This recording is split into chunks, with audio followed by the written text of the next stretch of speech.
second roundtable of today, this one titled Toward an European Left Strategy of Building a Socialist Alternative, which is also the last element of this year's May Day School program.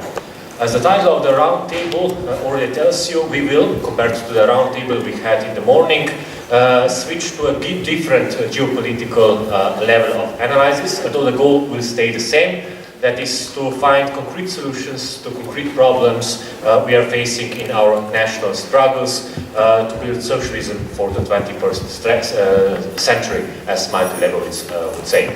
What we will talking about is the wider context in which these our national struggles here on the Balkans are inscribed, about the ways and also about the degree to which the actually existing left political parties, for instance, in France, Front de Gauche, in Germany, Die Linke, and in Greece, Syriza, can present, how these parties can present a model as well as an ally in these struggles, both on national and on international level.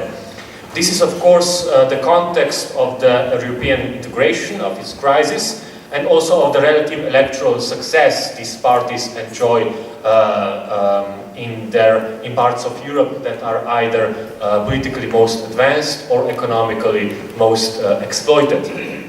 I am joined here at the table by representatives of these left political parties and also by a comrade of mine from Initiativa za Demokratični Socialism, which was established during this May Day School. These are, from your left to your right, Kristina Kain from Die Linke, Luka Mesec from Delovsko-bankarska univerza, and also from, like I said, from Initiativa za Demokratični Socialism. Then Walter Bayer from Transform Europe, which is the political platform of the party of the European left. Then on his left sits Elisabeth Gauthier from Espace Marx and Parti Communiste Français. And finally, we also have Gabriel Saklaridis from Syriza. The discussion will take place in two rounds. First, I will ask my comrades here at the table some exploratory questions, and then I will open an open but not unregulated discussion in which you from the stands will also have to participate. But in this I hope that we will be able to avoid the kind of excess of self-criticism which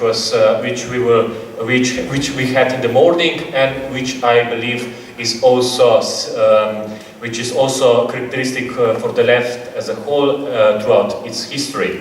To put it differently, I hope that we will be able to reach some kind of a Gramscian condition, a pessimism of the intellect, of course, but also a bit more of optimism of the will.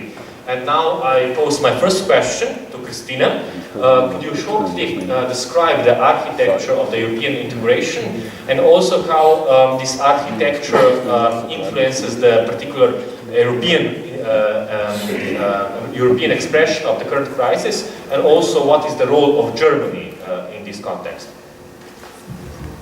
Yes, thank you very much. Let me say first, thank you very much for inviting me and having this opportunity of the first summer days after a very long and cold Berlin winter, so this is really a pleasure. And yeah, I will try to answer your question, although I'm a little bit shy because I feel that you've heard of it so much about the European crisis during the last days, but I hope to sum it up so it's not boring. So the Eurozone today has become a central battlefield of the crisis of neoliberal globalization. This is pretty obvious.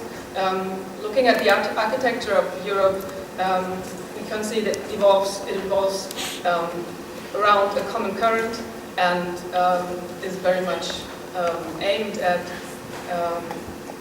doing away with the possibility of devaluating one currency against the other, and therefore, and by that having adjustments of different economic outcomes in the different economies. So the only adjustment mechanism left was bringing down labor standards and wages and competing out social standards and welfare as such. So it was a social democratic hope in this construction of Europe that the regional and structural funds of the EU would generate an alignment between the very different economies inside the Eurozone, but we can see that the integration into the common market led to a differentiation and an inequality between all these regions, which was very much welcomed because it was part of the opening up of the markets of those countries for the European, in the European periphery. So the European integration meant globalization and abolishing of national boundaries for trade and capital flows that used to protect the existing national industries. And the effect was a massive deindustrialization, mostly of Southern Europe, because of the low productivity, which could not be compensated by low wages in these countries. Especially the combination of high productivity increases in Germany on the one hand side and the wage stagnation over the last 10 years put constant pressure on other European economies, and Germany was by that kind of competing out Southern European industries. So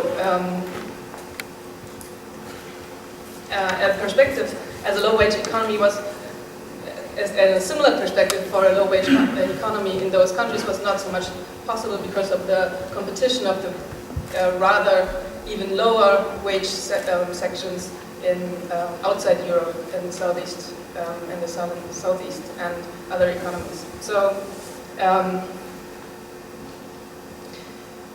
sorry.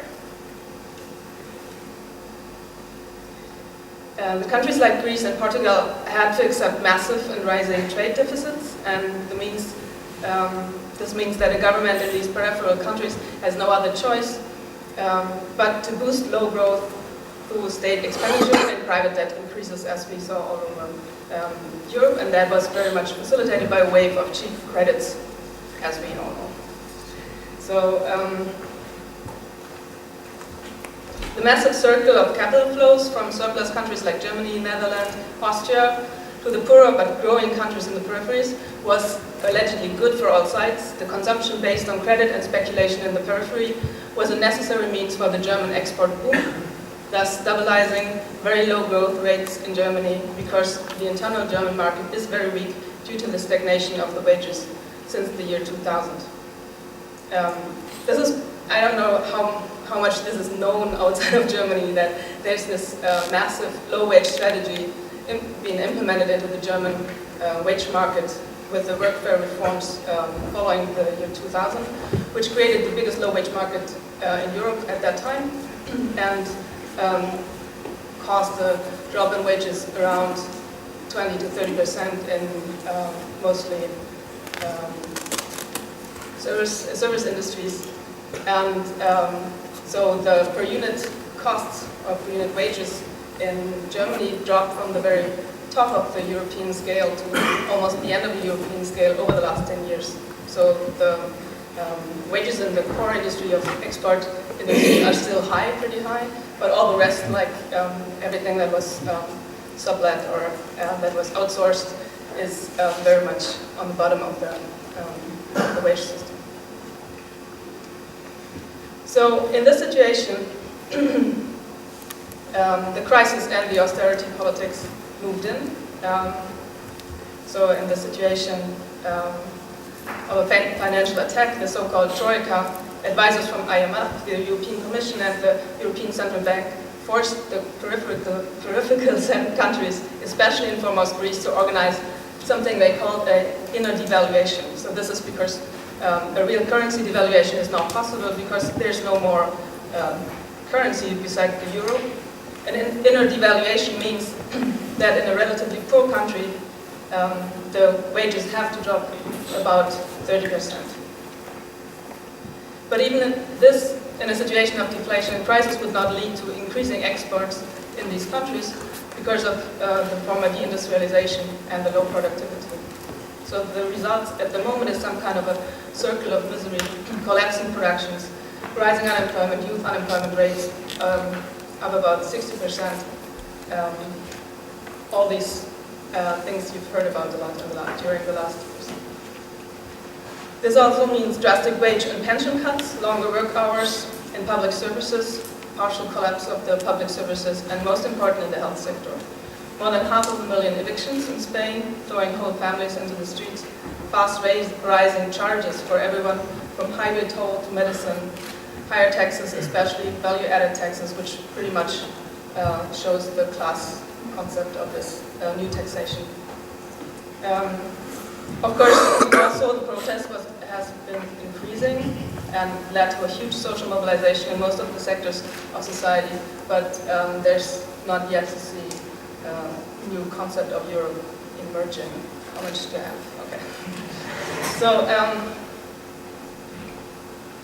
I would like just to maybe sketch out a few questions that are problematic for left politics in Germany for this backdrop of the situation. That is, one is that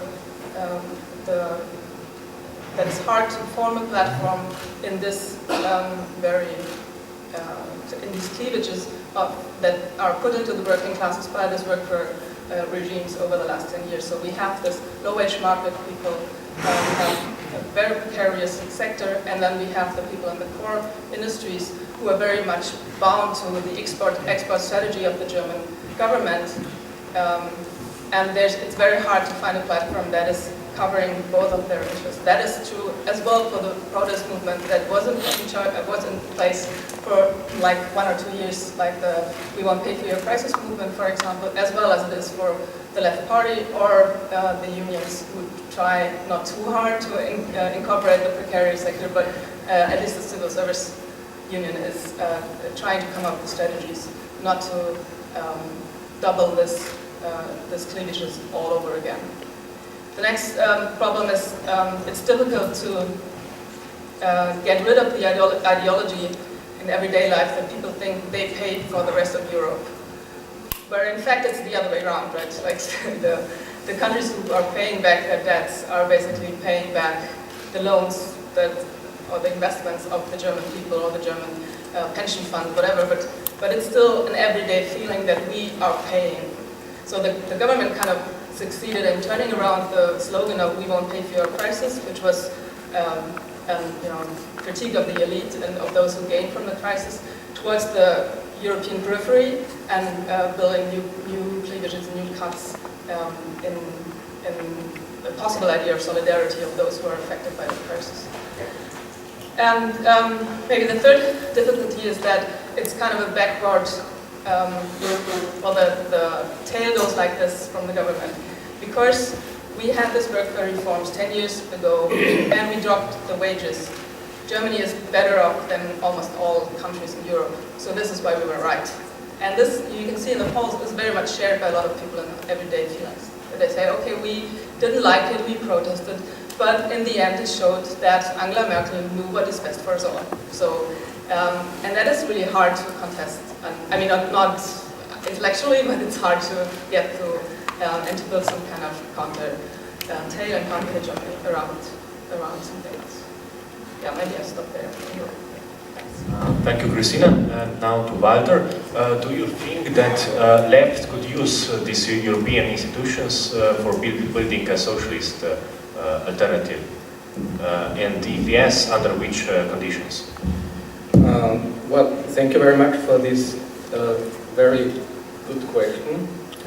Because actually, if you start the discourse with the question of socialism, it involves the question of capitalism, to which socialism is meant to be an alternative. And actually I find then that when talking about the European crisis, we ought to talk more about capitalism, not about countries or states, but about capitalism.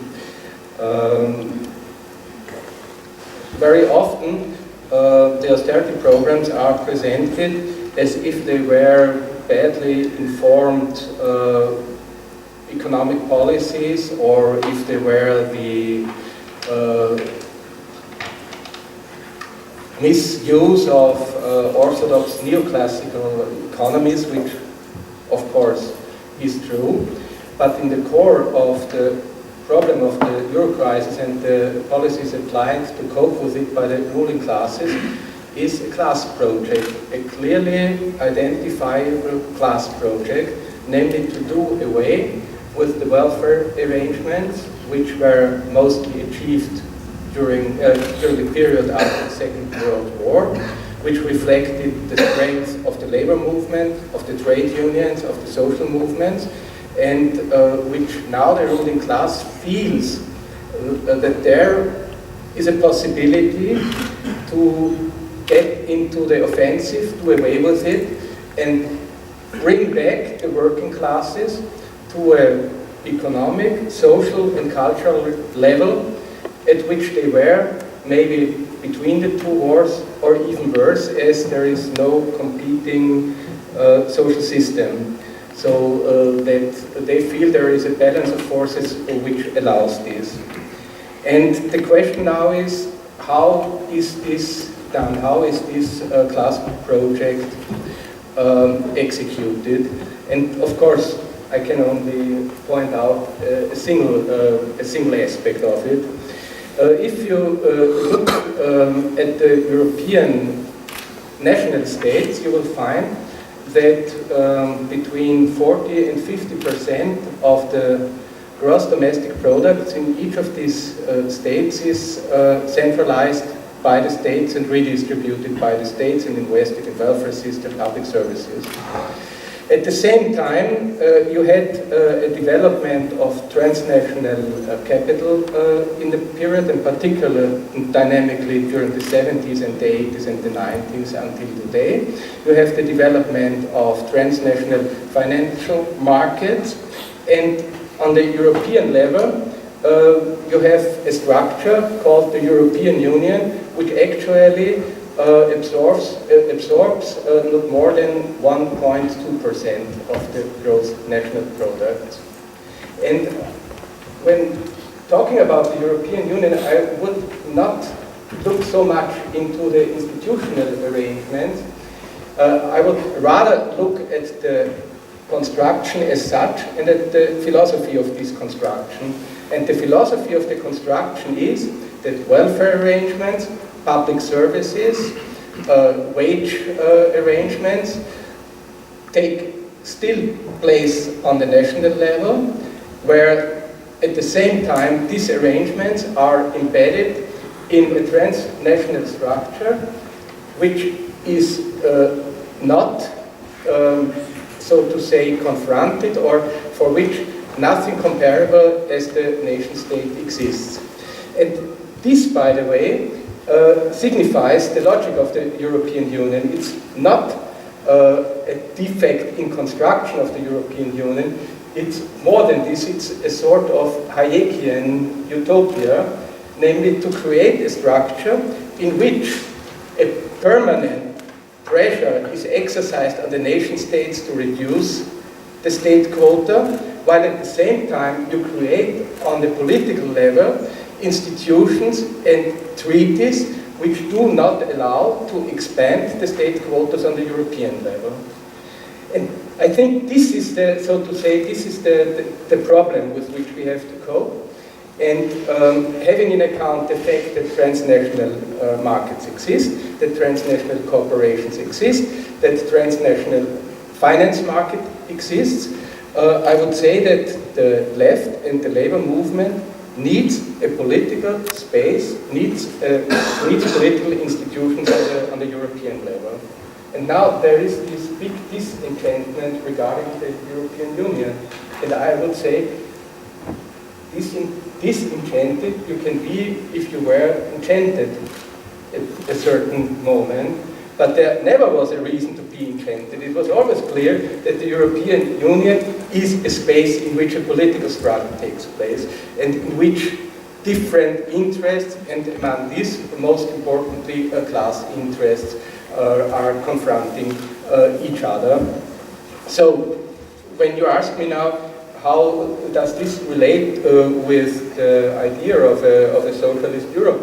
First, I would say, if socialism was more than just an idea or just a dream, it has to grow out of the struggles, and that means at the moment out of the struggle against the austerity policies and against the authoritarian structures and tendencies which are employed by the European Union to push through, to get through with these policies. For example, we are now as Transform very much involved in a project which is called Ultra Summit, which aims at, it's carried out by 150 organizations, trade unions, indignados from TUC to ATTAC, including political forces, aiming at not only uniting them, but at the same time to create a sort of political alternative which is based on the interests of the working populations in Europe, which means that there has to be a profound change in not only in European Union politics, but also in the institutions. So finally, you asked me how these institutions could be employed in order to achieve social progress and a socialist development in Europe. I translate this question. You could ask me, do you think that the European, I would not, as I said, look into the institutions, but I would look in the treaties. Are these treaties reformable? I doubt. I don't think so. I believe that what now has to be done is to bring the present policies to a political defeat, and by defeating these policies, opening the path to a refoundation of the whole European project. I would speak about the revolutionary refoundation. I would like to remind ourselves on one of the fundamental ideas which connected the European left with the idea of a joint European construction, namely the Ventoteno Manifesto, which is very frequently quoted. It was written in notice, I assume, in 1941, authored, amongst others, by the Italian communist at that time, Altiero Spinelli, who drew out of the war and of all these cruelties the conclusion that the refoundation of Europe is necessary. And I quote now from this manifesto: "In order to respond to our needs, the European revolution must be socialist. That is, its goal must be the emancipation of the working classes and the realization of more human living conditions for them."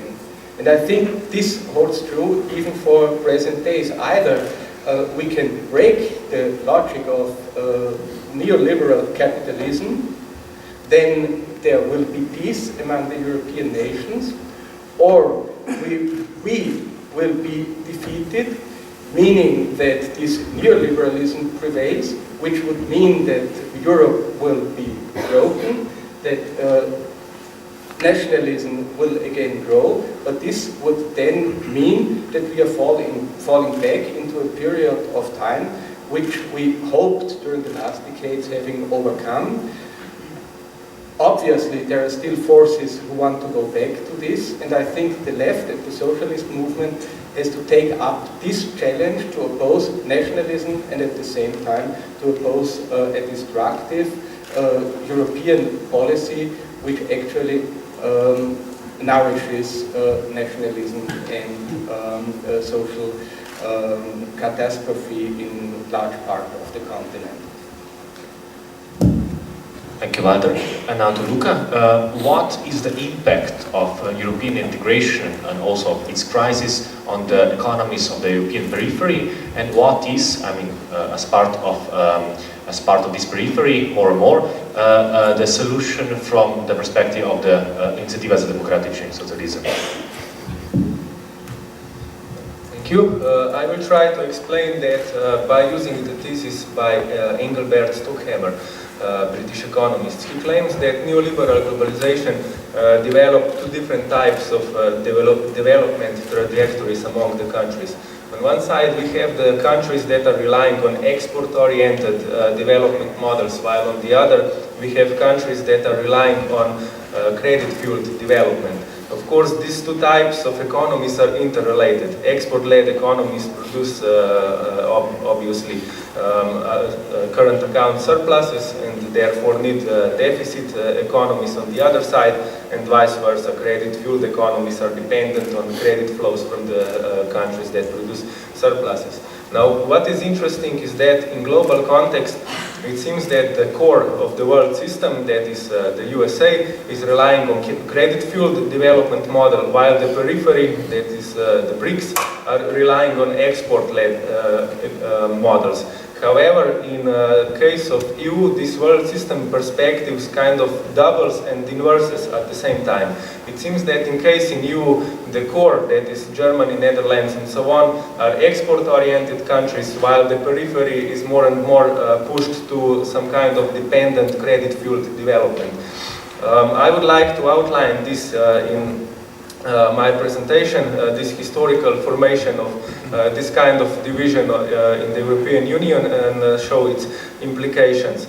My thesis, of course, is that it is due to subordinate integration of peripheral economies into the European Union. It came about this kind of division between two different development models. So if I start in the southern periphery, the Mediterranean members of the Eurozone, Greece, Spain and Portugal.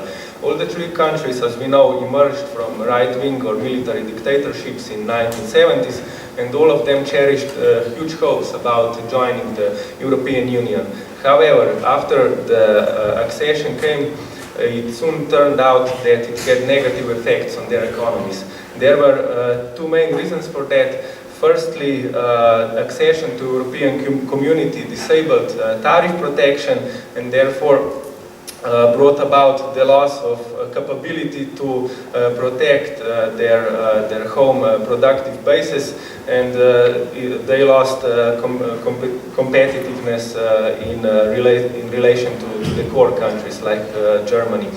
And secondly, what is even more important is that regional development policies of the European community do not support industrial development in the periphery. They are focused at infrastructural development. So on one hand we have erosion of industrial base because of accession, and on the other hand we do not have fiscal transfers that would help to rebuild or something. Their industries, they are just rebuilding infrastructure. So the obvious consequence of this is the industrialization of the periphery that even deepened in later years, on one hand because of the already mentioned by Christina German wage deflation, and even more because all the three countries joined the the Eurozone, and they gave away also their capabilities to use monetary policies as protective tools. So what happened is, due to loss to the competitiveness in the single market, these states relied their growth more and more on credit-fueled development models. Foreign borrowing became the generator of the growth, and most of the credits were pumped in unproductive sectors. They usually financed real estate bubbles and consumption. And the ultimate result of these processes escalated in the crisis. The countries became dependent on capital flows, and as soon as they dried out in the crisis, we saw what happened. And they accumulated huge budget deficits and the rising level of external debt. Now if we move to the East, a lot of the trajectories of the East was already explained in the panel on Sunday, so I will just outline the main points.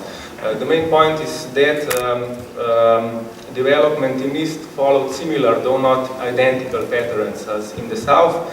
And the deindustrialization here was overlapping in two processes: the transformation from capitalism to from socialism to capitalism, and by subordinated integration of those countries to European integrations. So in Visegrad countries, as Joachim explained bigger on Sunday, Industrial development and financialization were tightly related because both industrial base and banking sector came under control of foreign capital. They become dependent on Germany and in particular on German exporting sector, so it was a very fragile development.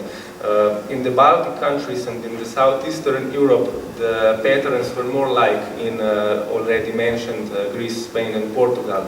These countries pretty soon adopted very rigid monetary regimes that were the central pillar of their accumulation regimes. Their strategy of that policy was that countries were trying to attract as much as foreign investment as possible, and so capital inflows obviously became the main generators of the growth in those countries. And the consequences were similar than in other peripheral countries. Credits inflated real estate bubbles and boosted consumption. And similar to Spain, Greece and Portugal, this had a disastrous effects on industrial sectors and ultimately resulted in current account deficits and accumulating external debt. So if I come to summing up, as we see, the patterns appeared, similar patterns appeared in all peripheral countries. Both peripheries, south and east, were de-industrialized in the last 25 years.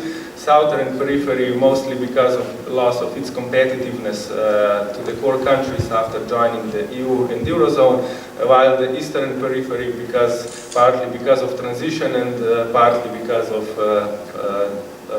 also subordinated integration to European economy.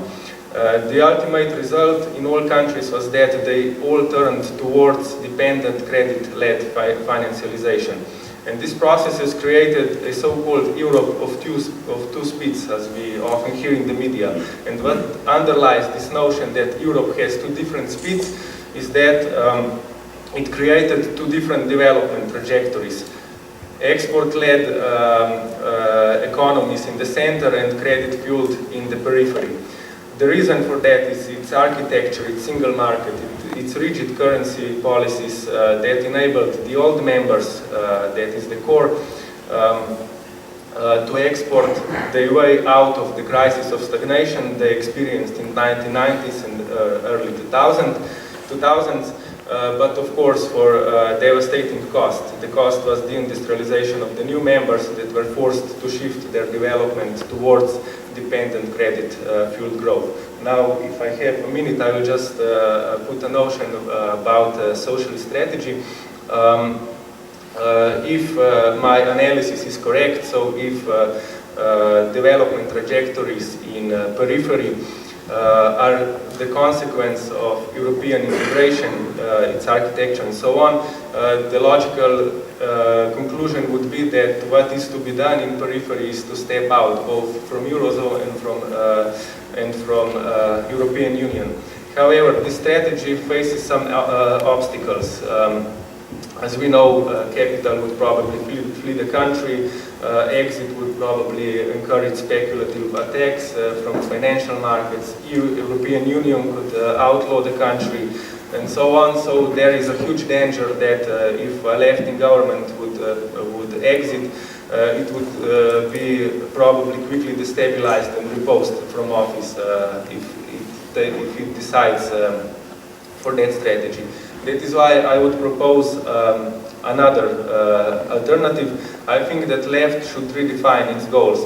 It is necessary, of course, to construct some kind of better development model in periphery, but I think it should not be done immediately for whatever cost. I think that if a left somewhere in Europe, especially in periphery, comes to power, it should focus mainly to stay in power and to export its revolution out throughout Europe. After all, I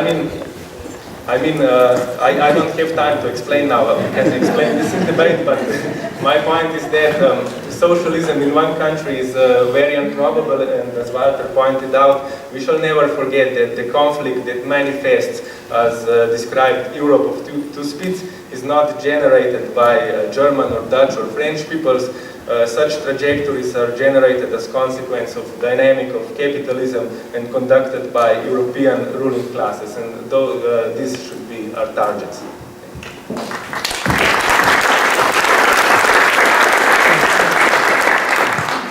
Thank you, Luca. And now to Elizabeth. How much space to maneuver do the European integration leave to individual governments? And also, I mean, to be more concrete, an even tougher question, what would the Front de Gauche, the party of which your party is also part of, do if it wins the next elections? Thank you for inviting me and to give the floor and to put this kind of questions. Just one thing, Front de Gauche is not a party, it's an alliance of parties. And also citizen participation, people, they are not a member in the party. So it's a innovation in a complicated way, but it's the only way to do this in this moment. Now, yes, of course, the European project is in a fundamental crisis. Yes, better like this? Yeah. Economically, socially, and politically. And I would like to insist on this point. The very neoliberal foundations of the European Union, corresponding to the present financial market capitalism, have proved to be wrong.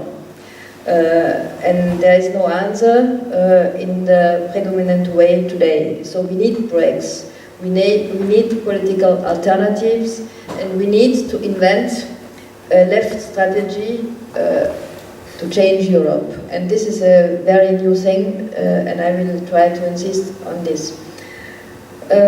First, we have to measure the deepness of the political crisis.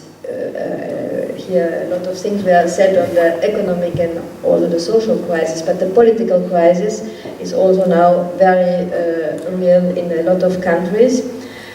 Just to give some flash in order to make this very visible, we have in a number of member states extreme xenophobic rights. They get stronger and stronger again. They are not marginalized in the societies, they are very frequently in the center of the political system. We have traditional rights and extreme rights which become ideologically closer, and when we had for a long time in many countries barriers between the traditional right and the extreme right, sometimes these barriers now are breaking down. And this gives very dangerous alliances between these forces. Let's take as example Hungary.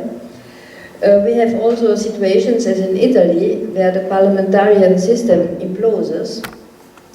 We have also on the what we call the left, but now it becomes difficult to call this the left, but we have a very deep crisis of the European social democracy. As example, we can give the results of the Spanish PSOE. We can also take Portugal. We can take the PASOK in Greece, where it's really very spectacular.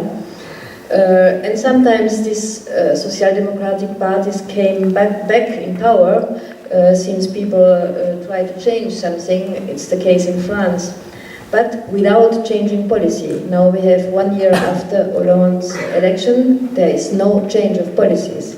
And there is no change of discourse. And this is very dangerous because there's the proof for a lot of people that there is no alternative. And the Social Democratic Party helps this kind of feeling. So, in the same time, we have new situations as in Greece, where the last elections in June last year can be considered as a rupture of the political system. And in a positive way, it's not always the case, but here it's in a positive way, since with the left dynamic, Syriza could create really a new situation, creating a kind of dynamic between social and political left movements. In general, we can see that in Europe, very important social movements take place. But in a very difficult balance of forces. We have on the one hand a lot of very big anger, resistance, all what we can feel in our societies, and sometimes with important expressions, as you know also in your country. And at the same time, there is a big feeling of powerlessness. No? Powerlessness. So they are invention as the first transnational European strike last November 14th, with the mobilization, namely in the southern European countries. And we feel that in the European Trade Union Confederation there are big tensions now between the trade unions from the northern countries, from the southern countries, and so on. From trade unions, they want to fight, and other they don't want to go too far in the contestation of the system. So there are new situations.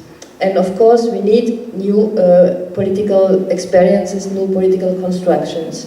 There are a lot of tentatives now to have new political constructions. It's the case with Syriza, it's the case with Bloco in Portugal, it's the case with Red and Green in Denmark, it's the case with Front de Gauche in France. So these are new kind of alliances, more than this, fronts. So we tried to overcome the atomization of the left forces, which is the heritage in Europe since '89.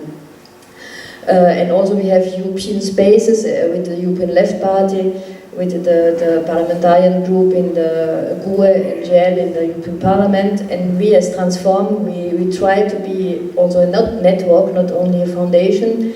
And with our magazine and with our newsletter, we try to help to come out a political left space. But what is a left strategy in Europe? And this is very difficult to build and to invent, since Europe is a multipolar power structure.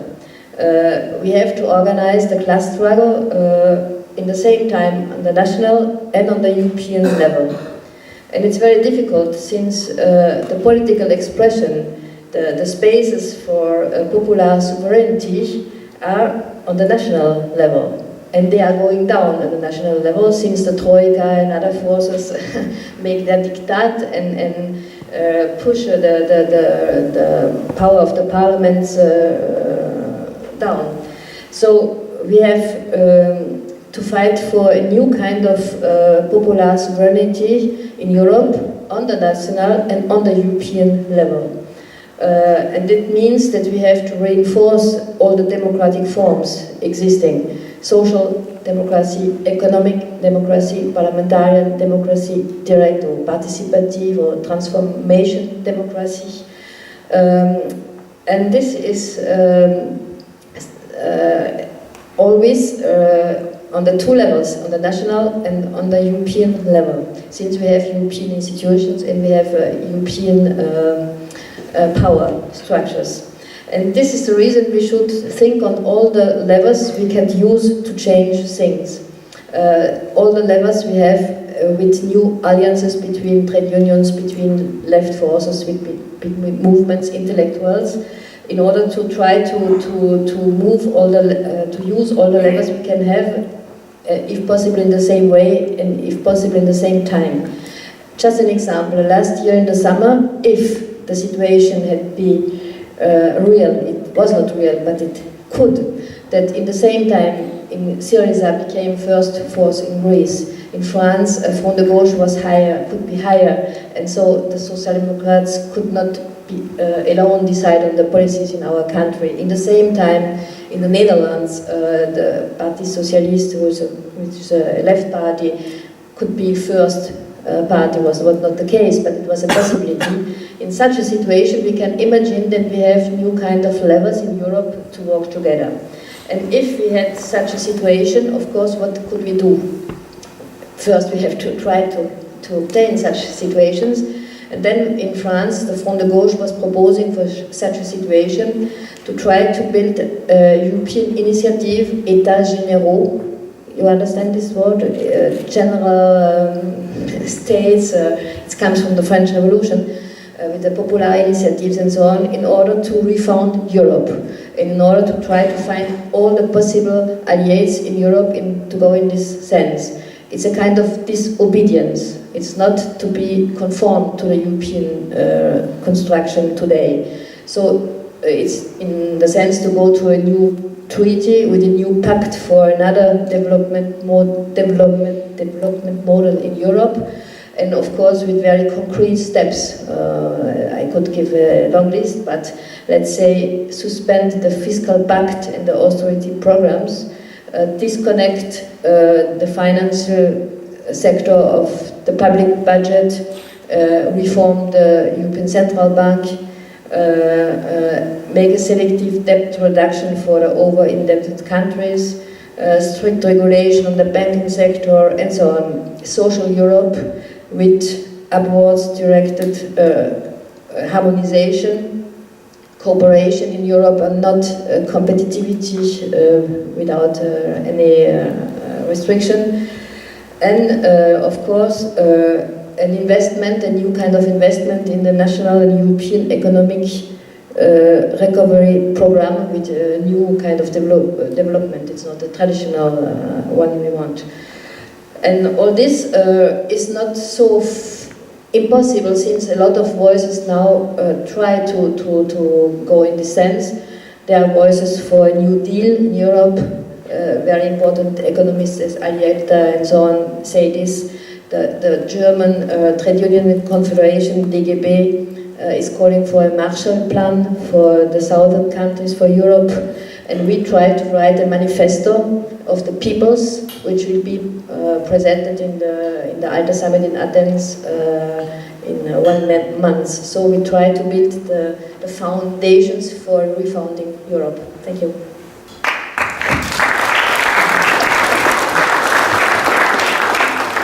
Thank you, Elizabeth. Now to Gabriel. What would Syriza do, which is also an alliance of parties very much like Front de Gauche in France, what would Syriza do if it wins the next elections regarding the European integration? To be more concrete, would it stay or exit the European Union and the Eurozone? Okay, first of all, thank you very much for the invitation to participate in such an interesting event. And secondary, thank you very much for the interesting question, because it's a hot topic. It used to be a hot topic in Greece. There was a very big discussion concerning this issue. And I suppose that there are a lot of people all over Europe who have the same thoughts about, and doubts probably, about what is the appropriate strategy. So let me summarize the argument that we hear we used to hear very often in Greece, and we keep listening to it actually. So the argument goes as follows: there is nothing to expect as long as we are a member of the Eurozone, which is a reactionary monetary union. National sovereignty is curtailed in such a context, therefore no progressive policies can be undertaken from a left government. Therefore, Greece should exit the Eurozone so that it can devalue on its new currency, increase its exports, okay, and impose capital controls and apply autonomous monetary policy outside the European system of central banks. This is the argument. We are not in favor of such a strategy for several reasons that I will try to present them to you. First of all, there are two basic economic reasons before I proceed to the political reasons. First of all, we have to remember one thing that also Christina mentioned at the beginning, that the basic pillar of the current austerity strategy is the so-called internal devaluation, meaning that since there is no possibility of devaluing on the nominal exchange rate to gain in competitiveness, what a country should do is to diminish wage and dismantle employment protection so that the unit labor cost falls. This is a devaluation in real terms, and it is actually a strategy to increase exports and restore capital profitability. A currency devaluation following an exit from the Eurozone and adopting a national currency has exactly the same effect. It diminishes real wages through higher inflation rate and decreases labor cost, thus restoring again capital profitability. The common effect of the two strategies is that they, in both cases, and this is very important, we have a regressive redistribution of income from the poorest to the wealthiest people in the society. Another economic reason has to do with the illusion that the country may have autonomous monetary policy. Assume, for example, that Greece exits the Eurozone. The immediate outcome will be a rapid devaluation of the currency, meaning that the Greek central bank will have to intervene by skyrocketing the interest rates with detrimental effect on growth. That means that austerity would be again the case, but this time in a national currency context. So the last one brings me to the first political conclusion. Exiting the Eurozone does not mean either that the left government has more degrees of freedom, nor that austerity will end. What we think is important in such a debate is that it is possible to have austerity either within or outside the Eurozone. That means that it's not the currency that guides the policy, it's the architecture within the currency operates. Therefore, the target should be Eurozone's architecture itself and not the Euro as a currency. A second political issue, which I think is very important as well, is that imagine, for example, that Greece leaves the Eurozone. That means that we would advise our Slovenian comrades or our Portuguese or the Spanish comrades to do the same. And what would that mean eventually? We should all engage in a currency war through devaluations in order to become more competitive. So we would put the Portuguese and the Slovenian workers against the Greek workers, and vice versa, of course, through a dumping, not in nominal wages, as it happens now, but through a dumping in real wages through currency devaluation. The point is that exiting the Eurozone strategy encompasses the value of competition among the European people, whereas the left should try to put forward a strategy to foster solidarity. Let me say a few more things. In our view, the basic problem concerning this option, this strategy, doesn't lie in the supposed radical nature of the strategy, but on the contrary in the fact that it fails to challenge deeply enough prevailing views about the nature of the Greek predicament. In this way, it is also unable to break with ruling ideas concerning the importance of the national economy and competitiveness. The serious economic and social consequences of breaking off from the euro are to be met with, presumably, in rapid succession, capital controls, nationalization of the banking sector and leading industries. That is to say, we have a national response in the face of a globalized world, with all the numerous interdependencies that this entails, and the capitalist class united and organized in a world level. So the alternative supported by Syriza does not ignore the importance of the nation state and local struggles. On the contrary, it is happy to concede that the primary locus of struggle is within the nation state and against the bourgeois class of that state. But it is also, but we have to be aware of the importance of reaching out to secure alliances and promoting initiatives beyond the boundaries of the nation state. What is happening right now is such a thing. What will happen in Zagreb next week, it's such a thing. What will happen in Athens, like the other summit that you said before, it's such a thing.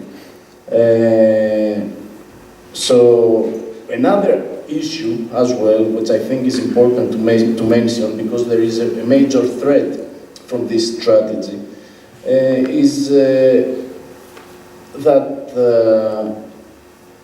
it seems that there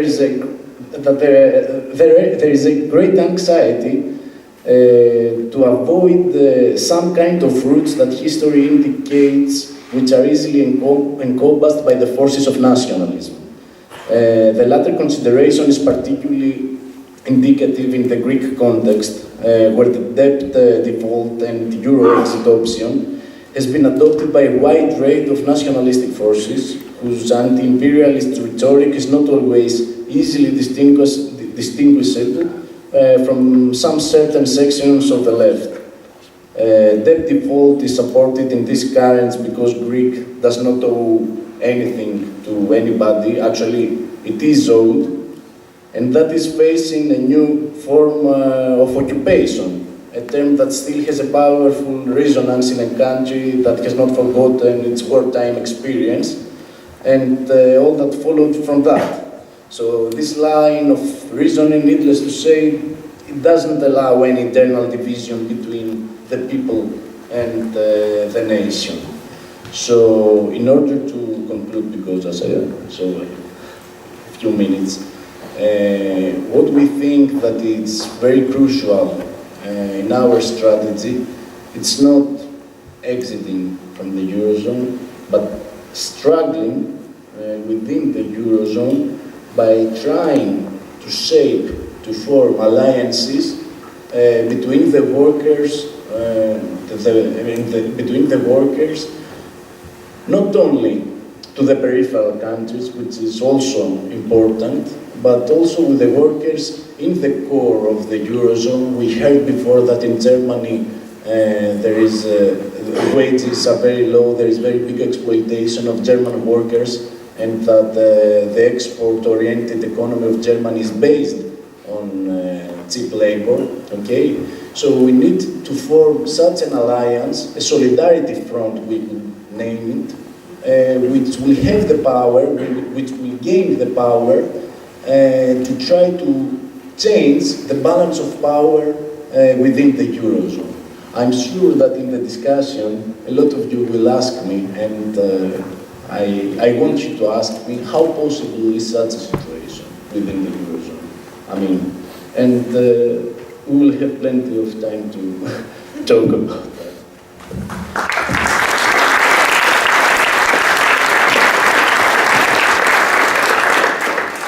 Thank you to Gabriel for this answer. Gabriel is also an economic coordinator at Syriza. And before we conclude this first round of discussion, does anyone of my colleagues here at the table has a question or a comment for another of his colleagues? Okay, so now we begin with the second round of discussion, which is also open for you in the stance. You can pose a question, or you can pose, or you can present your comment. You just raise your hand, and you will be given a microphone. Okay, here.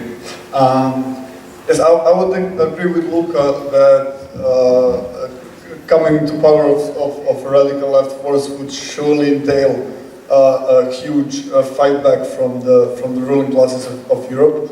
But I don't think that the question of exit of Eurozone has actually been the question in point. Actually, we've seen last year during the election, well, actually prior to the elections in Greece, how the elites in EU, and both elites and the media in EU and in Greece reacted towards Syriza, was most openly not suggesting a Brexit or exit from Eurozone, claiming that even that Earth would go out of orbit if Syriza gains power. So I don't think that this is basically the question. The question is of opposing the official EU measures, which are currently, of course, the austerity measures.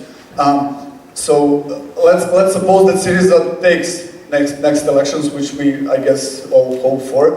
I think there would be two scenarios, both of which have been in action from the core EU zone country elites, which would be either to pressurize Syriza into basically conforming to the official Eurozone politics, or actually to the austerity measures, or to try to get rid of them basically and to replace them from power. So I have two questions flowing from this. One is about the relation of the party formation towards the social and working class movement, and what is your strategy on defending the workers' power in power once Syriza gains elections, hopefully.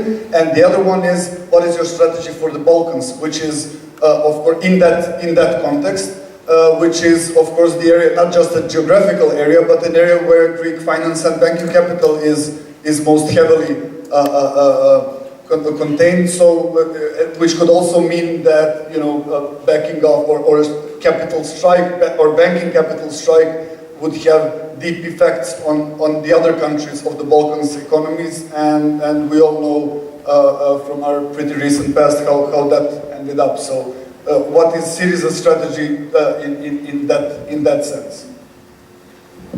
Okay, Have we gathered questions? I propose that we gather questions in bunches, 3 questions at a time. So does anyone else have a question? Yes?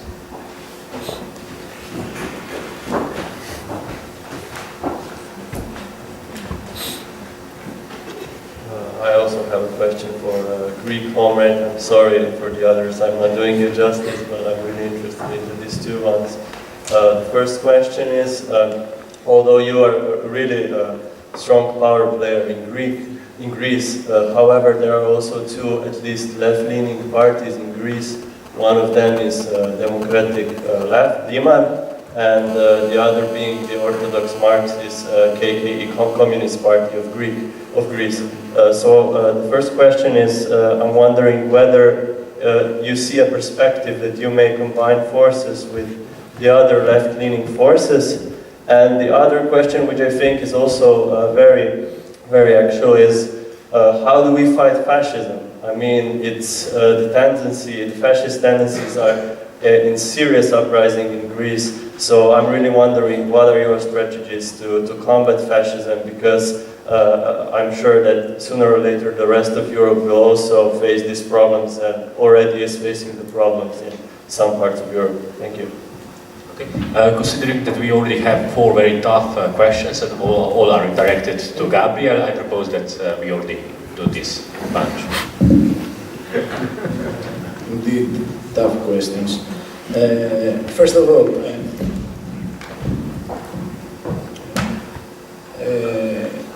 about the first question, we all know that what's going to be the reaction, not only of the Eurozone authorities if Syriza is elected to government, but also of the Greek capital, the Greek media, the Greek bankers, and the Greek ship owners.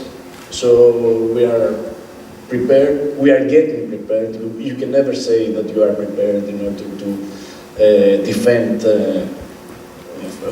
from such a big threat. But what we are doing actually is that it's the thing that you said, we are trying to forge alliances among various social groups, and especially with the labor movement. That was one of the elements of our success in the previous elections, that, for example, due to the crisis and due to the social implications of the crisis, there was a major break of strong ties between PASOK, the Social Democrats, and various social groups. Public employees, medium, social groups, and all this. And what we did was that we were there and we tried to forge an alliance with all these people that felt suddenly that they were not represented in the political system, because that was very scary. I mean, if you imagine that some groups feel like they don't have a political representation, then they turn against the political system. And there is a party to represent them against the political system, which is Golden Dawn, the fascists. Okay, so we did that. We spent a lot of time in doing that. The good thing, our advantage was that all the previous years, since the beginning of 2000s, even in the 90s, we had a very good relationship with the social movements. We were participating in every social movement that was developed, not only in the anti-global social movement, but also in social movements taking place within Greece, even if it was for local problems in neighborhoods, in towns, or it was for human rights, social rights, all these things. So people knew us already a lot, and we had very strong ties with all this. Now that things are much more challenging, the situation is much more challenging. We pay a lot of time and resources in order to be ready to organize a defense from the assault of all these interests. And one of the things that we keep saying everywhere is that a government of the left cannot do anything if it doesn't have the support of the people. It's like we get our power by the participation of the people. We don't want you to vote for us and then stay at your place in your home. We want you to vote for us and be outside with us, participating and defending and criticizing, of course. So the other question was tough, I have to say, about the strategy of the Balkans. We know very well that the Greek banking sector, which is one of most of the foreign direct investments has to do with Greek banking sector in the Balkans, it's in a very difficult situation right now.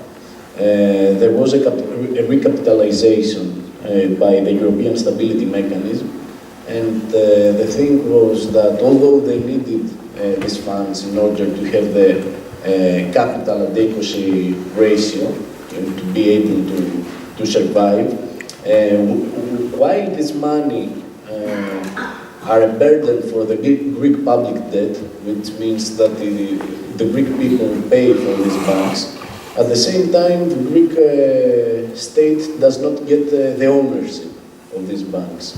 So what we say, this is one of our primary goals. We are talking about the nationalization of the banks that have received money from this recapitalization. So this is our strategy about the banking system. As far as it concerns what will happen to all these investments, it's difficult to say because when you have such a fragile banking system in Greece, it's difficult to say that I will do that or this one in countries that there are already investments. As I know right now, there are already withdraw investments from various countries. They are selling their participations because they need money to raise their capital adequacy ratio. And I cannot tell you something more specific because it's something technical that has to do with the fragility of the banking system. Now, as far as it concerns the other two left parties, Democratic left, first of all, we have to say is the party participating in the government, okay?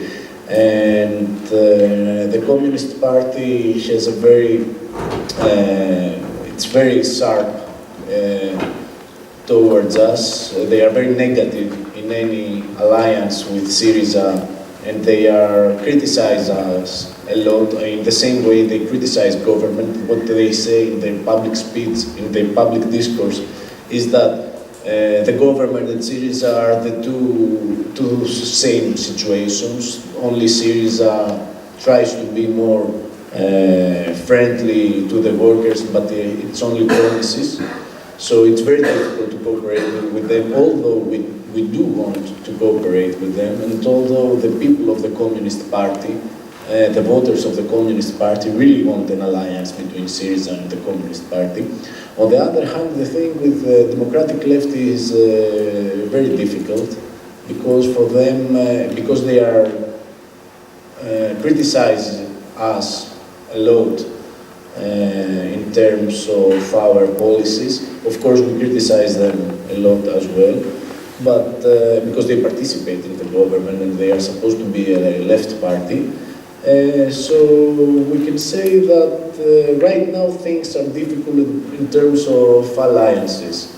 However, we believe that as time will go by, things will change, because the political situation in Greece is very fluid. So we may have new political parties, we may have new balance of powers. And now, as far the last question about how we fight fascism, to be honest, at the beginning of the crisis, we were not ready to fight fascism, because what we were doing actually were some spontaneous reactions, like organizing some anti-demonstration when they had demonstrations, or we were trying to solve this issue by, you know, physical violence sometimes to defend the space from the fascists and all this. But as it seems, it's not the most appropriate strategy to fight fascism, because this kind of fascism is based on a social reality. Okay, it's the desperation of the people and the rage of the people from the political situation, that they don't see any hope out of the political system, that makes them to be aggressive and express their rage through parties such as Golden Dawn. It's not that all these people in Greece suddenly became fascists. If we admit that, we've made a very big mistake. So we have to confront the very causes that led these people to support Golden Dawn. And this causes is, first of all, the social situation, the implications of the crisis. It's the recession, the huge unemployment, 27%, 59% unemployment for the youth. Can you imagine that? Yes. Okay. I can imagine it also. And so you have to deal with this social situation, and the other thing is you have to deal with the political system. I mean, you have to be transparent in the political system.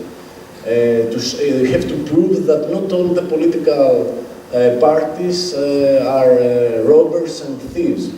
Okay, so you have to defend the political system by various and more complicated ways. That's all. I almost talked as in my first intervention. Sorry. It's fine. I mean, you gave very interesting answers, and now I think Elizabeth has also something to add. Yes, it's on the question of the extreme right of the fascism. Since in France, you know that they have a long experience with this. What is new in the last years, that this kind of extreme right develops a new kind of what they call social discourse. They say that if you want to have social protection, you have to merit this. So they finish with the idea of solidarity, of human rights, of social rights, of democratic rights, and so on. So you have to merit to be helped if you need it, and so you have to be part of the good community. To be friends, or to accept, to come together in a certain way, and so on. So, and this is of course a kind of very important division between the people. They say that migrants and parasites, how to tell this? Parasites, yes, they are the enemies of the society.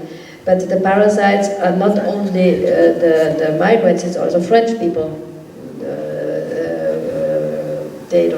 work-loss people, and so on.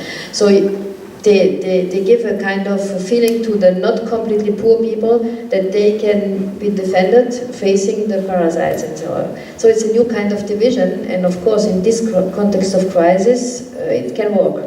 Because people, they are working very hardly, have the impression that they have to pay for the very poor people, and it's not justified. And so they block completely class struggle, because the division is between the poor and the not completely poor people, and it's not against the very rich and the capital side and so on. So, and of course it's very difficult to find strategies to fight against, since you don't have to help them to give the impression that they are anti-systemic forces. So if you make this kind of struggles to fight manifestation, counter manifestation and so on, in a certain way you help them to give the impression that they are against the system. And it's not so easy, but I think it's very interesting what is done in a very positive way in Greece. It's the kind of conception you have from solidarity for all. And you know, there is a very important humanitarian problem of health in Greece now, because a lot of people cannot go to the hospitals and so on. So there are social centers, self-organized social centers with volunteer doctors and so on. And this is a kind of solidarity for everybody, and the solidarity replaces the state who is falling down. And this is, I think, an important way. And so, since in France we created a solidarity campaign and collective with this, and so I think we have to do things like this in order to make it possible that the people are abundant. And you are what you say. Nobody does stay alone in this crisis. I think this is very important. Thank you, Elizabeth. I just have to remind you that I'm sitting here not only with the very exhausted Gabriel, but also with 4 other very interesting persons from interesting political environments, so they too deserve your attention. And now for another batch of questions. I think Marco is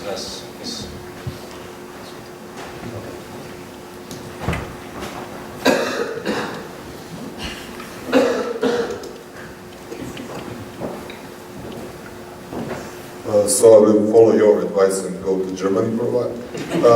So a question for Christina. You mentioned these 3 obstacles: economic and ideological sense of articulating the left position.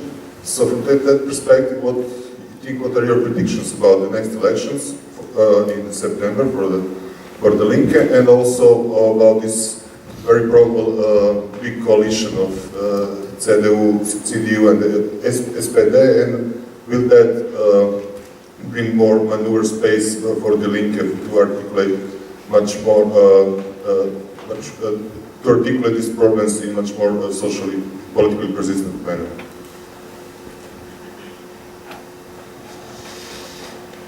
Do you want me to answer that? No. Yeah, sorry. I totally forgot that my function is here to moderate. Yeah, I think you said that you have also another question. Yeah, right? I have a, well, I would like to raise some questions for the discussion, but I'm not, because I was, do I have to wait?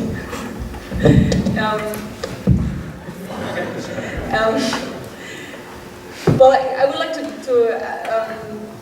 have a discussion or an exchange on the question on what do we fight for in Europe, because I think we've been talking about institutions a little bit, what kind of space do they open up or don't they open up.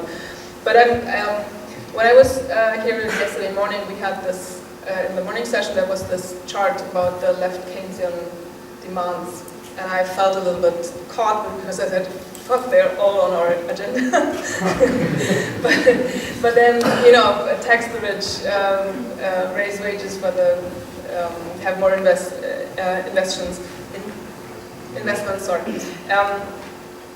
So, but then of course we have, luckily we have the other demands, like transforming how investments are decided, how they are formed, transforming economy and democratize economy, downsizing the banking sector. But still, I think it's an interesting question on what would be demands or what would be goals for a European fight that we could come together around, and that would make sense as well. That would not only, because as I said, there have been a lot of investments into the Eurozone from Europe, from other countries. There's the unions are calling for this huge investment program, but I don't think it's that clear that will make a difference. So how do we ensure that this is not another opening up markets, direct investments, and restructuring the market in favor of the German export sector, but as in the contrary really pushes in some direction that we would favor? Or questions like how can we democratize the discussion about debt, like is there a possibility for a debt audit that would not only open the discussion of what is just debt, what is a legitimate debt and what do we not pay back, but as well involve more people in the process and bring a democratizing aspect to bring together movements and parties and a political discourse to get out of this realm where we have protests that are mainly not represented in most of the parliaments, and we're not sure if that's not a good thing. And on the other hand, so we have this delinking of this different political actions or branches. So that would be my questions for the discussion. So. Yeah, I think you can also use this opportunity to. Yeah. My prediction for the elections. Well, the polls for the Linke, we had 11.9% in the elections of 2009, and I'm pretty sure we won't get that again, because that was very much driven by the outrage about crisis management. And there was a common discourse that obviously there's something wrong with capitalism during that time in 2009. This has, as I tried to sketch out a little bit, this has shifted a little bit. The polls at the moment are between 6, 7, 8, 9%, you never know. But that would be okay. I mean, we had this process of almost killing the party by internal discourse and fights and war over the last, like, a year ago. And it's very hard to come back into a public discussion after that, because people see you as, see the party as wrapped up in itself and its own problems, and people don't trust that. You know, it's like, who's up for representing my interests if they keep beating up each other? So that's very hard to come back from. The situation for the election at the moment is that there doesn't seem to be a possibility for an SPD Grüne government, Greens and Social Democrats, because they're just not up. The Social Democrats just don't get the numbers at the moment because and in part because they elected a leader that is basically jumping from one mishap to the other. The party itself tries to rhetorically move to the left, but that doesn't fit with the candidate they elected, because he is very much representative of the crisis management of NATO. He drew it out with her together. So they don't get out of their 23 to 27 estimates, so that won't make the barrier. CDU, SPD would be good for us in that sense, that we don't have the problem of people thinking, oh, the Social Democrats sound left again, so maybe I go back there. Because a lot of voters of the left party moved there because of the neoliberalization of the Social Democrats. And it might seem to a couple of them that the Social Democrats might be back in the left field. So if they join the CDU, this problem would be over, but I think it's a hard price to pay. But on the other hand, I mean, from the experience of Social Democrats and Green government, sketching out and seeing through all these workfare regime reforms between 2000 and 2004, I mean, you don't know what to wish for. It's like, I don't want to choose. Thank you, Christina. And now, is anyone prepared to answer to Christina's question or better questions? Okay. Yes. However, one word to the idea of exiting the euro. Actually, I have a threefold personality regarding this. One is coordinator of a European structure. In case one of the countries decided democratically that they opted for leaving the euro, I think the left has to respect this decision and has to fight for the most favorable conditions that it could be done. We must never allow to break our camaraderie and solidarity relations. This is one aspect.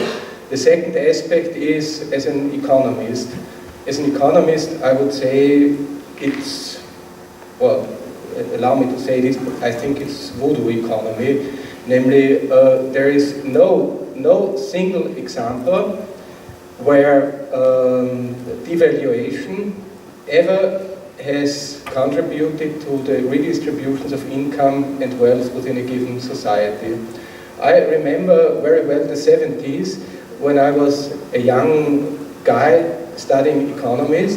The game with Italy was always the same. In autumn, the trade unions had big strike movements, managed to achieve higher wages, and in the next spring, the government devaluated the lira in order to get back some of the gains which the working class has achieved through the strikes.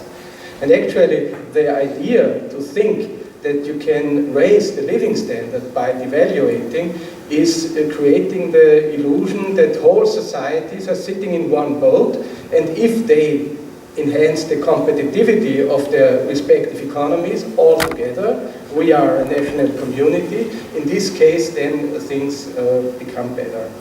And the third approach to the question is my personal approach as an Austrian. In Austria, the question of leaving the euro is forwarded by the extreme nationalist right. They say, let's get rid of the southerners. They live on our expenses, they are lazy, they are incapable, let's kick them out. And if the left in a country like Austria would surrender to this argumentation, I think it would be disastrous. Disastrous under all conditions. So even the question of splitting up the Eurozone differs in that what it means according to the place where you raise the question.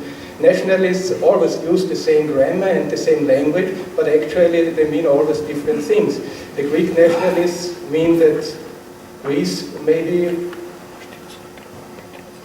healed or may be saved, while the Austrian nationalists mean Austria should be prevalent. That's why they are nationalists. This is one thing which I wanted to say in this discussion. The second thing refers now to the question which Christina put forward. Well, actually, I think it's a paradoxical situation we outside the Europe Memorandum, and which is a joint declaration and analysis of 300 eminent European economists.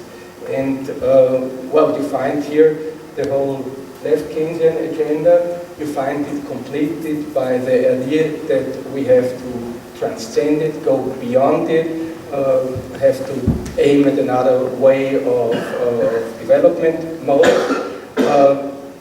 It deals about restructuring the financial sector, redefining the role of the European Central Bank, enhancing the public services,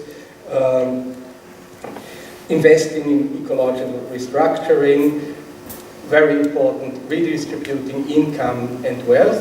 All these things, I would say, are pretty well designed and pretty well thought through. We may differ when it comes to weighing the different aspects, but we should be able to converge and to agree on next step. But the real difficult thing is that all these good ideas confront in itself a logic which is at the moment the logic of the elites, of most of the national governments, of the European institutions, and of the majority in the European Parliament.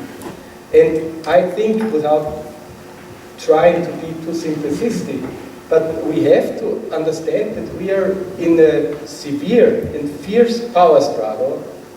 And the question is not only to have fantasies and visions of how Europe could be developed better than it is, because this is not easy, but there are certain ideas regarding this. The real problem is to develop a strategy how to lead this power struggle. And this has to do with disobedience, this has to do with alliances, this has to do with the possibility that in one or the other country left governments may come into power, and about our capacity to combine all these forces. to defeat the prevailing policies and to open the space and open the way for an alternative policy based on a different historical block and based on a different balance of power. And that's why I think it is so important that we keep our solidarity, that we keep our structures, that we are able to develop a joint policy and a joint strategy in this struggle. Thank you. Is anyone else up to answering Christina's question? I think it was also addressed, yeah. Mr. Good afternoon. Good evening. I would like to just take the opportunity to thank the organizers of this event for allowing me to hang around. I am not European, and I should have meddled in domestic affairs because of my occupation, which is not my profession. As a profession, I am a professional comrade. And so I would like to allow myself then this opportunity to express the solidarity of many other comrades on the other side of the Atlantic with the struggles that the peoples of Europe are starting to wage in order to survive. I have promised myself that when I come back home, I will open some sort of solidarity campaign for Europe.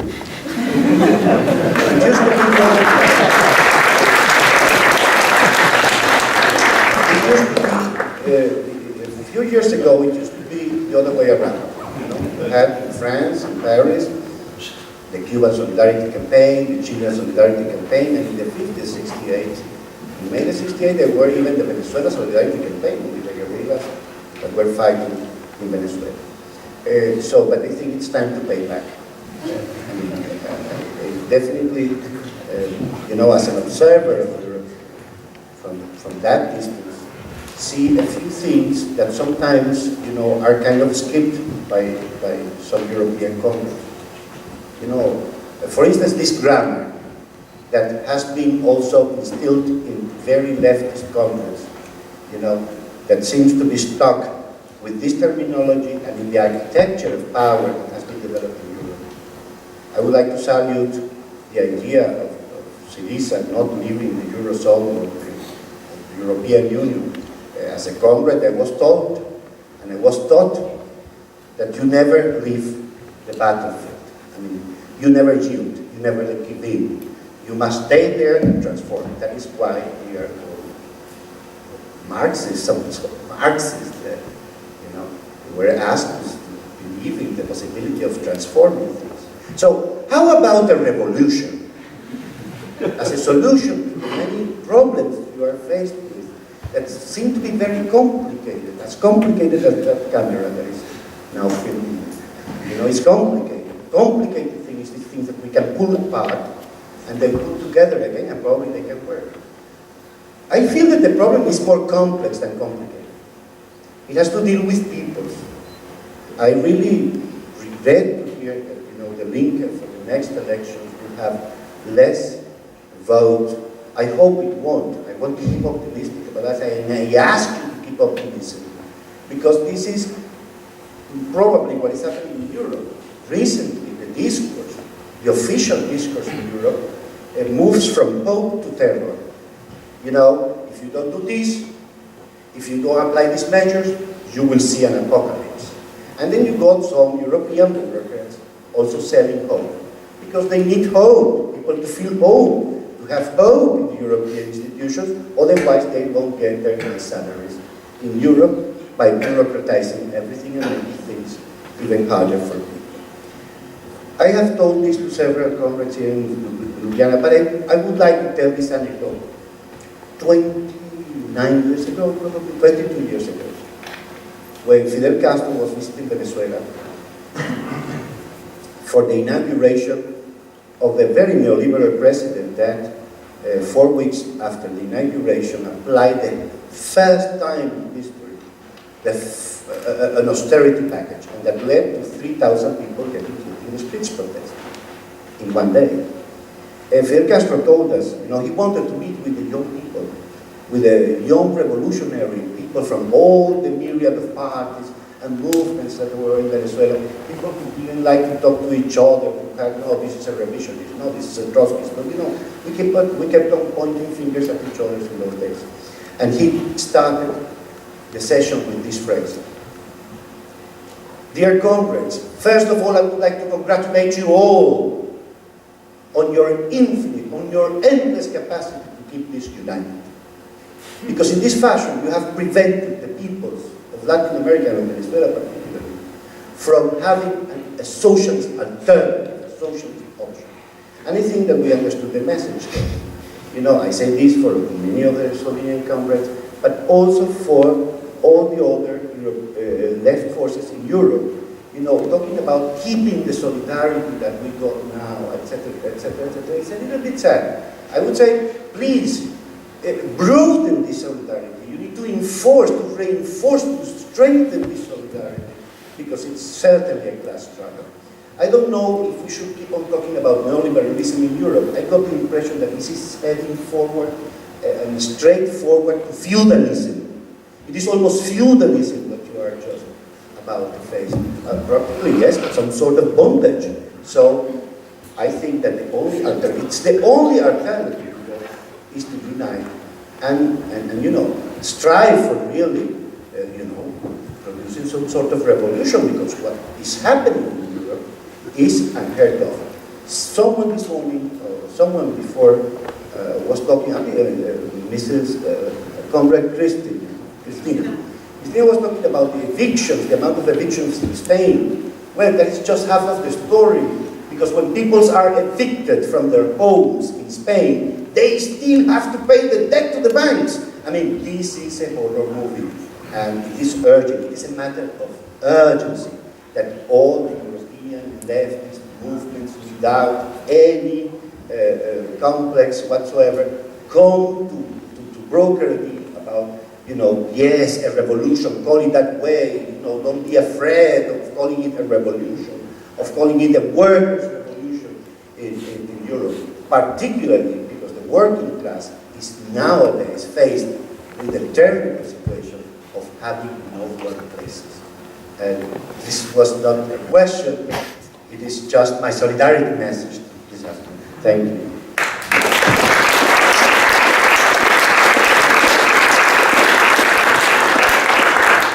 Thank you to Nestor for his comment, and I think we have time for one more batch of questions. I think a hand was oh yeah. Okay, I want to pose a question to Luka Mesic, an eventually representative of Germany.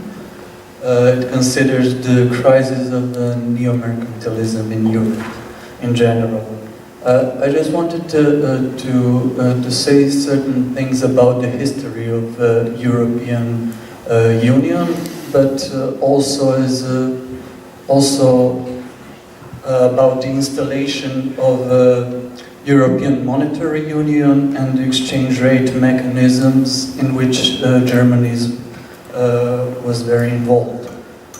The big role of Germany lies on the implementation of this mechanism. Since the lira could dance, I don't know, during 60s, but the currency and the question of fixed rate mechanism prevent lira to dance and prevent a certain structure of a power. To what extent the course of European Union is connected with these past institutions, European Monetary Union and exchange rate mechanisms, and since we know that the history of European Union is exclusively economic project, how can we politicize the question of, let's say, that we could in Germany gain the power or enter into the parliament? What will be the measures which will politicize this economy and the lack of redistribution mechanism inside of a eurozone, and the autonomy, of course, of a fiscal policy? Okay, thank you. I think we have time for one more question, and then we will have to conclude because our time is okay. Okay, thank you. I have a question potentially for everybody. I wonder, based on your previous experience, what forms of organizing do you find most interpellative for new people? And when I say interpellative, I don't mean getting new voters, I don't mean people to pay membership fees for the party, I mean people to cooperate in your projects and organizations. Now, I'm pretty sure it's not obscurantist debates about Kronstadt. I'm skeptical whether reading seminars on value theory are also enough, but I wonder what else, according to your previous experience, whether is it strike organizing, practical projects, or anything else. Okay, thank you. And now, I think Luca was the first one addressed. Okay, maybe to answer this one about European Union as purely economic project, I would put it otherwise. I think that it's a neoliberal project, and neoliberalism always represents itself as a political ideology. It's like, as in nation states, it always argues that what is needed are not politicians, we have to give more power to expertise. And it is that kind of trick it is doing with the European Union. Actually, the directives that nation states member states are receiving from Brussels are more or less all in more political and neoliberal color, but they kind of translate as European technocracy constructed them, but it's not technocracy. I mean that technocracy is strictly ideological and behind this technocratic mask there hides the interest of ruling capitalist elites in Europe. So I think that we must expose European Union in particular as neoliberal project since today. I mean since its beginnings. And maybe about, I didn't quite understand the question about how, if I understand correctly, your answer is, your question is how the currency of euro is related to imperialist politics of mercantilist politics of Germany. Is that the question? I think it was even before the euro, because after the dissolution of Bretton Woods, Deutsche Mark kind of became of anchor currency in Europe, and almost each currency was bound to Deutsche Mark. So euro in this sense is some kind of continuation of post-Bretton Woods currency regime in Europe. But I think that if we pose Germany as the core in Europe, it is we have to seek its origins in this period after the dissolution of Bretton Woods and after Germany took over. The exchange rate mechanism established during the 60s. The Deutsche Mark. I talk about it. Bretton Woods ended in 71. So. Does anyone else want to answer to the first question? I didn't get it really. Sorry. Yeah, I didn't understand the question. Sorry. For acoustical reasons. Can you repeat it if you want a reaction from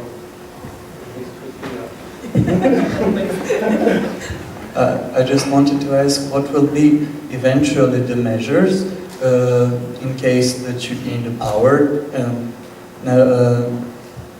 Germany or whatever country of a center in Europe will be in order to politicize this purely economic mechanism and to establish redistribution and relative autonomy of a fiscal policy.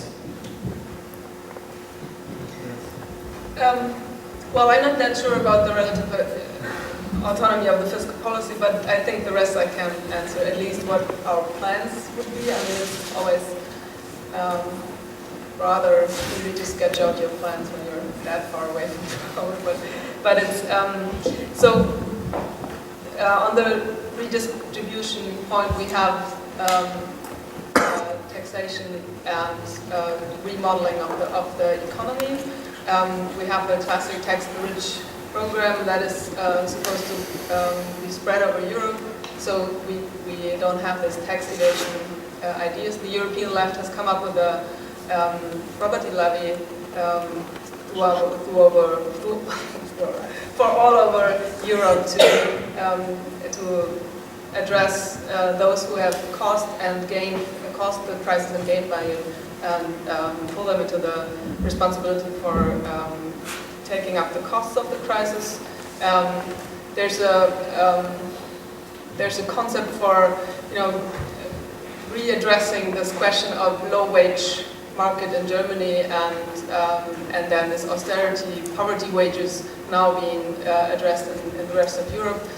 We're trying to come up with concepts of having like social corridors. How can we come up with common standards that are not an immediate like it's the same everything everywhere else. So we avoid a rush to the bottom, that the common standard will be the lowest standard in Europe, but how can we come up with the concept of like harmonizing to the bigger standards, things like that.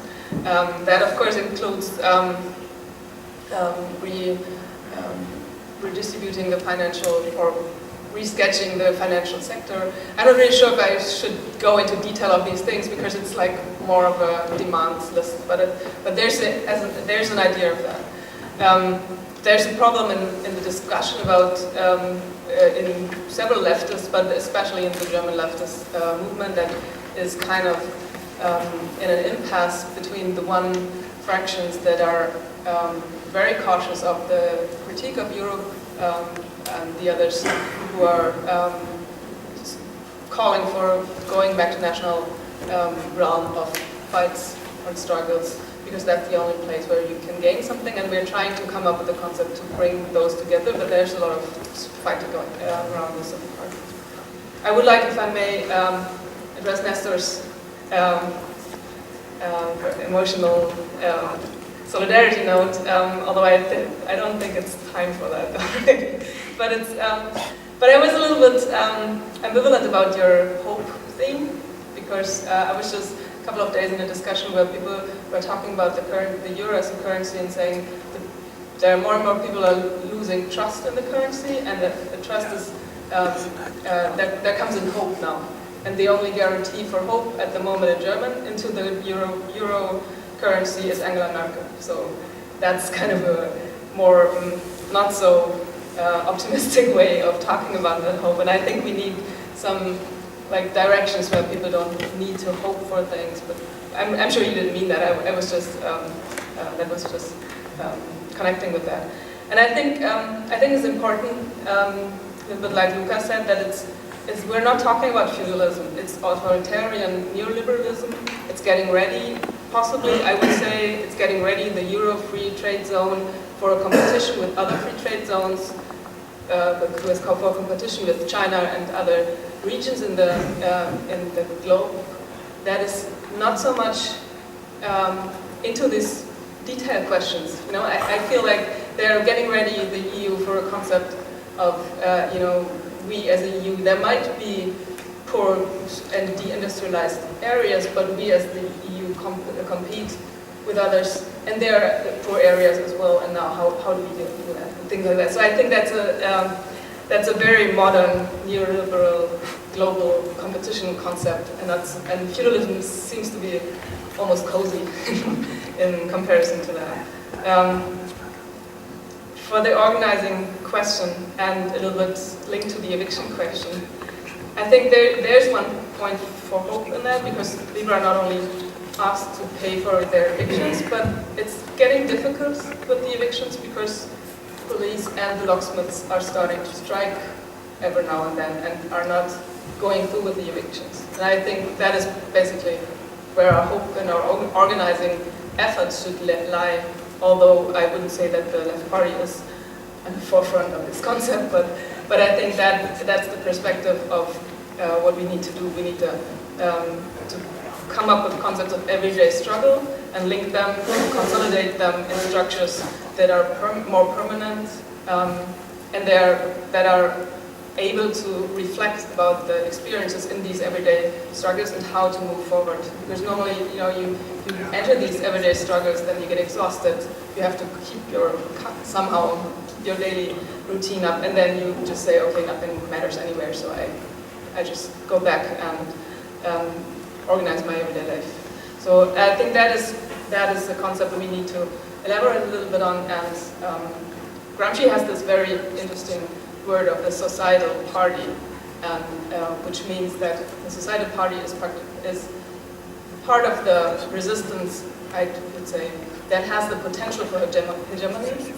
It's not necessarily, I mean, there should be a party in it, but as well, it's unions, it's protests, it's social actors, even maybe actors who explicitly deny being the party can be part of the societal party. And I think we need to move into these kinds of images. How can we form a bloc that has the possibility for hegemony with these different branches of institutions and forms? Hilary Wainwright, the editor of Red Pepper, had a very nice image for, you probably know it, for Syriza, which I think is something very similar, that she says Syriza is like a swan that is starting, so it looks majestic and very, very calm on the outside, but then there's all this pedaling of the feet down below. And I think we're so much used to watching the swan fly, and at least those of us who are into party politics are not so much into these evolving, these paddling with the feet. And I think this is what will open up some kind of possibilities for organizing. Thank you to Christina. And now to move on to the second question by Dragan. Is anyone up to that? Yeah.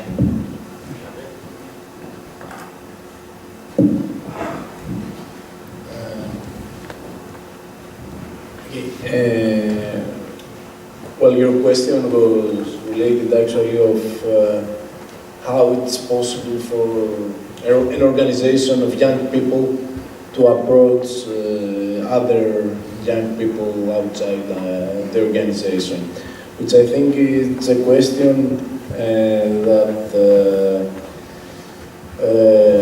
is in the mind of all the people who have been participated in youth organizations in all countries. So what I think that you are doing here, if you want my personal view, from my experience in the last 2 days that I have participated in this event, I think it's very interesting and very important. And it's really important to talk about theory, to talk about Marxism, socialism, the necessity of socialism in the present times. And there is, of course, a target group in people, especially in the universities, of higher intellectual level, of higher educational level, that you can approach by these conferences. However, I'm sure that you all understand that it's only these people that you will approach through this strategy. And in my point of view and from my experience in Greece, the most important way in order to approach the young people is to try to find ways in order to become useful to them, to find these problems that they encounter, problems in everyday life or problems that are very much related to the political situation. For example, what's going on in the universities. I'm sorry, I don't know what is the situation here in Slovenia, but for example, if you are paying tuition, if you have private, public universities, how do you defend the public character of the university? I don't even know. I'm repeating what is the situation, and try to find ways to become useful to them. And try to answer to the very basic needs that they have, and also try to take into account what will make these people satisfied from their participation. I mean, what they will gain, not in material terms, of course, but what they will gain through this participation. Try to make them feel that they are really participating and they can see the outcome of their participation in such an organization. These things, I believe, are very important, and sometimes the youth organizations underestimate such aspects. And yes, and of course, all the things that you said, I mean, to try to approach working people outside the universities, in the factories, in the squares, all these things are very important. And try to link the problems of the young people with what's going on in the center political level. Okay. Is anyone else? Does anyone else? Okay.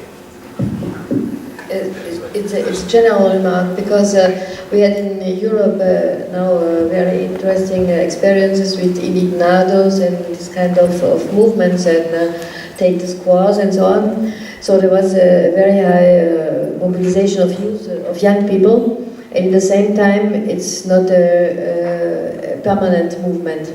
So it puts a lot of question to everybody of us how to deal with this in this, recognizing the capacity and the necessity and the possibility for such mobilizations, and what are the reasons for this. At the same time, how to build a more permanent strategy with this, or how to help that this kind of movements become real factors, not only for the public opinion, but also for the balance of forces. And this is a very difficult question, because we have to deal at the same time with a very important disappointment with the political structures. So when the general political, what I tried to say before, that we have a political crisis in Europe, in the parliamentarian systems and so on, and the political parties, they are part of this, and the left try to make the distinctions, but it's not easy to do it. So I think that we are only in the beginning of trying to invent new kind of forms. So I think that every political party today has to invent new forms of democracy. So the vertical strategy is impossible. You need to have horizontal ways to communicate, to decide, to build, to elaborate things and so on. So it's I think that to build an alternative and to forces for alternatives, and to really build something for not only one moment, for a longer strategy. This needs to reinvent also the political forces, the political parties. And just an experience from France, we feel there is a kind of articulation between, you need local initiatives, very citizen initiatives, self-organized, things like this. But at the same time, things like this can only have, grow and be more durable. Yes, if there is a national perspective in the same way, in the same time. So when we had the campaign for the last elections with the Front de Gauche, the fact that we had citizen assemblies with open spaces, this really brought important mobilizations, but in the same time it was needed that it was a national campaign, making sense for everybody and making credible the effort of everybody. So it's a kind of necessary articulation between the local energy and ways of inventing new political forms, and at the same time a political common aim. So I think this is important, and just I wouldn't leave this room without calling you to go to the Alta Summit, or to try to be part of this. There are different ways to be part of the Alta Summit. You can create local or national coordinations. You can look for page for the international web, for the net site, for the website in different languages. You can try to make delegations, you can try to restitute what will happen there with videos and so on. So I think that it is the first step for a kind of common European elaboration of an alternative manifesto, and for new alliances. Everybody was speaking on this. So I think I would really call for this. Okay, and now Walter for the finish. I want to come back to your question, provided that I understood it correctly. I think, as Luca said it, the neoliberal project of the European Union never was a purely economic project. It was always a social and a cultural project. The idea of creating a common market beyond national regulation and national democratic influencing was a project which was a part of transforming the societies in a neoliberal way. Now this project is in crisis, and we see mainly two reactions on the part of the ruling class.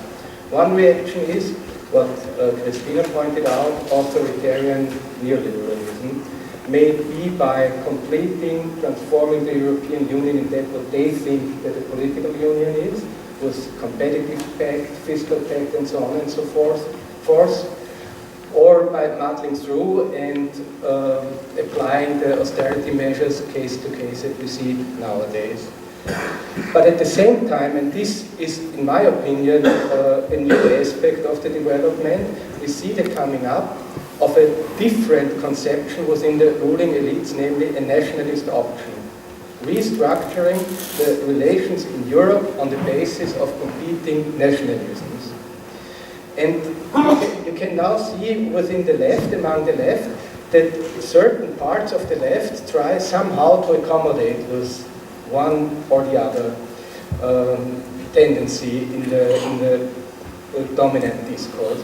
Yes, for example, Daniel Cohn-Bendit, who recently published this book with Verhofstadt, what he mainly says is, let's go through the political union. The social union does not exist, but once we have the political union, we can take the decision to go for a social union. We have the other reaction by some leftists to say, well, we were 15 years ago, we were in favor of the monetary union. Unfortunately, the toy did not work as we imagined before.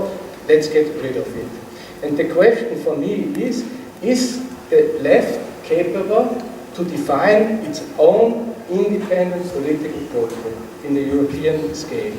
And this involves a social, economical, ecological, societal, feminist dimension, but it also, of course, has a political dimension. And provided that Europe will not be a unified nation state, because it is not one nation in Europe, how can a democratic, participatory political power can be structured? I would say on the basis of sovereignty of the populations, on the basis of subsidiarity. It implies the strengthening of the parliamentary powers in relation to the executive powers, may it be the powers on the nation state, may it be the powers on the European level. We must abandon the practice that European institutions as the European Central Bank or the European Court of Justice replace law-giving institutions. We must introduce accountability and public control on all of these levels.